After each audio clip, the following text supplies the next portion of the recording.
दादा, तुझ्यासाठी काही चहा कॉफी आणू? नाही, मगासपासून नुसता वाचत बसलायस ना, म्हणून म्हणत होते. हो, नाही आली ती माझ्या रूम मध्ये. मग गेली कुठे वेदा?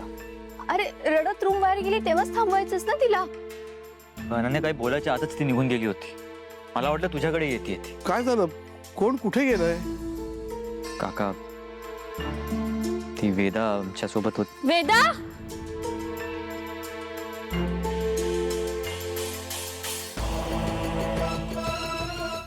वेदा आली आहे का इथे? म्हणजे काय झालंय अथर्व? काय झालंय? दादासाहेब, ते वेदा आमच्यावर चिडून खोलीतून निघून गेली. आम्हाला वाटलं इथेच असेल, पण ती सापडत नाहीये. इथे खाली आली होती का ती? नाही, इथे नाही दिसलेली ती. कुठे गेले वेदा? बोला ना. काय बाबा आम्ही शोध. वेदा, म्हणजे वेदा, मीरा, तरी मी तुला सांगत होते की वेदा समोर भांडू नकोस.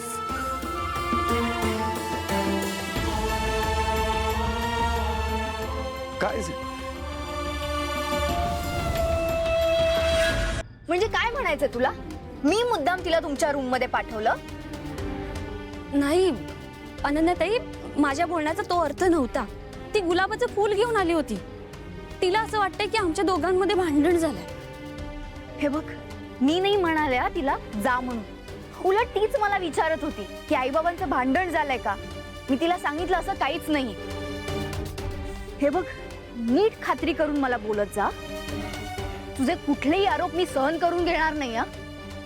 आणि वेदाची एवढीच काळजी वाटते ना तुला, मग सांग ना तिला.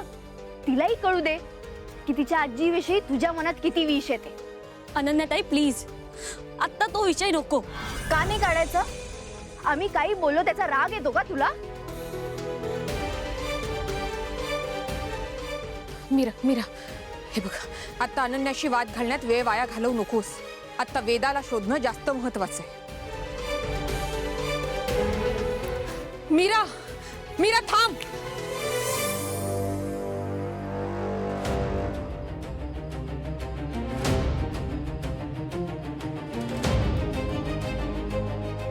माझ्या शक्ती का गेल्या? माझ्या सगळ्या शक्ती परत यायला चालत माझ्या वेदासाठी. वेदा,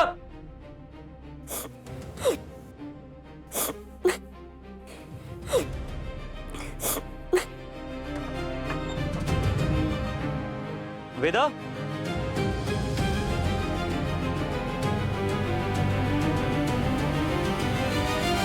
वेदा प्लीज बाहेर ये. नको ना करूस असं. वेदा, नाही बोलणार तू माझ्याशी?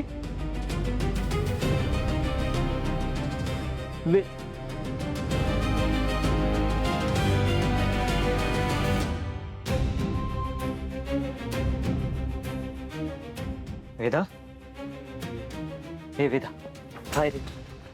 वेदा बाहेर ये. बाबा सोड मला. वेदा, बाहेर प्लीज. तुला काहीतरी गैरसमज लागेल. तुला बाळा लागेल. बाहेर ये. बाबा सोड मला. वेदा, आम्ही भांडत नव्हतो. तुला काहीतरी गैरसमज झाला. वेदा, अगं तू इथे काय करतेस? वेदा बाळा, चल बाहेर, चल आपण बाहेर जाऊया. ये. वेदा, वेदा इथे काय करतेस? राजा चल इथून प्लीज. वेदा, तुला काहीतरी गैरसमज झाला. मी तुला सगळं समजावून सांगतो. माझा ऐक तरी, बाहेर तरी ये एकदा. ये बाहेर. असं करू. नाही यायचं तुझ्यासोबत. तुम्ही जा इथून. तुम्ही माझ्या आई बाबा नाही आहात. तुम्ही जा इथून. वेदा, हे बघ, असं नको बोलूस. तू माझ्यावर रागवलीस ना. मी सॉरी म्हणते तुला. हवं तर हात पण जोडते. आत्ता बाहेर चल, आपण बोलूयात. नाहीये बाहेर ये. वेदा, वेदा रडू नकोस बाळा. आई आहे ना इथे. रडू नकोस. चल इथून. सोड. अगं लागेल बाळा तुझा भाऊ. आई आहे. ऐक माझं. मी तुला सगळं समजावून सांगतो. बाबा सोड. चल आपण बोलूया. बाबा वेदा, वेदा सोड मला. अगं बाबा सोड बाबा सोड सोड मला. वेदा ऐक माझं इकडनं बाहेर ऐक वेदा वेदा बाबा सोड. मीरा, झालं तुझ्या मनासारखं? पाहिलंच काय अवस्था झाली आहे माझ्या मुलीची? काय काय म्हणालीस तू? तुझी मुलगी?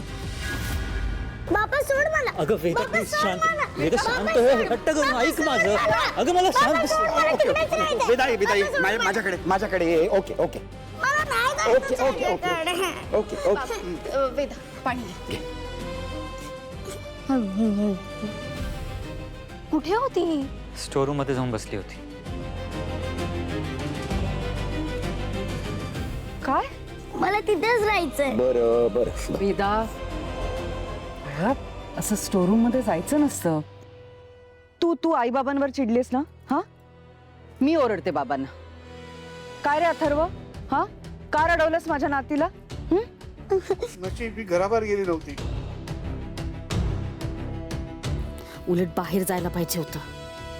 ही कार्टी हरवली असती ना तर घरात मोठा गोंधळ झाला असता. त्या अथर्व आणि मीराचं नातंही कायमचं तुटलं असतं आणि सोन्याहून पिवळं झालं असतं. ताई, आजपर्यंत तू असं कधीच बोलली नव्हतीस. माझ्यावर ही वेळ तू आणलीस मीरा. तुला काय म्हणायचंय? मला तिची काळजी नाहीये? तुला जर वेदाची इतकी काळजी असती ना, ती आज अशी असते स्टोर रूम मध्ये नसती. शेवटी मावशी ती मावशीच. मी तिला जन्म दिला नसला तरी सुद्धा ती मला आई म्हणते. लहान आहे ती, निरागस आहे ती. मी आजपर्यंत जे काही केलंय ना ते फक्त वेदासाठी केलंय. पोटच्या मुलीसारखं समजते मी तिला. मीरा, पोटच्या मुलीसारखं समजणं आणि 9 महिने पोटात वाढवणं, जन्म देणं आणि मग तिचा सांभाळ करणं यात खूप फरक असतो.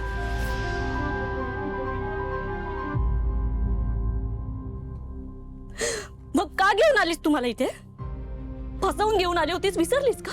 अगं तेव्हाची तू आणि आत्ताची तू यात किती फरक आहे ना, तुझं तूच बघ. मी सुद्धा असं म्हणू शकते. तेव्हाची तू आणि आत्ताची तू यात खूप फरक आहे. मीरा, घरातल्या फक्त एका व्यक्तीवर तुझा राग आहे आणि त्याचा परिणाम सगळ्यांवर होतोय, माझ्या वेदावर सुद्धा. हो, आहे मला राग, पण तो राग वेदावर काढायला मी तुझ्यासारखी मूर्ख नाहीये. काय काय म्हणालीस तू? मूर्ख? मीरा, आता वेदावर जी वेळ आली आहे ना त्याला जबाबदार फक्त तू आहेस. मी एकटी जबाबदार आहे? हो, कारण तू काही समजूनच घेत नाहीये सगळं. आणि अथर्व ते समजून घेत आहेत का? अगं काय समजून घ्यायचंय त्यांनी मीरा? त्यांच्या आईवर इतके घाणेरडे आरोप होते आणि त्यांनी काय समजून घ्यायचंय? म्हणजे बास ताई, तुला कळते का तू काय बोलतेस ते? तू स्वतःच्या बाबांना खोटं ठरवतेस, स्वतःच्या बाबांचं चारित्र्य खोटं ठरवतेस. अगं त्या माणसाने तुला जन्म दिलाय.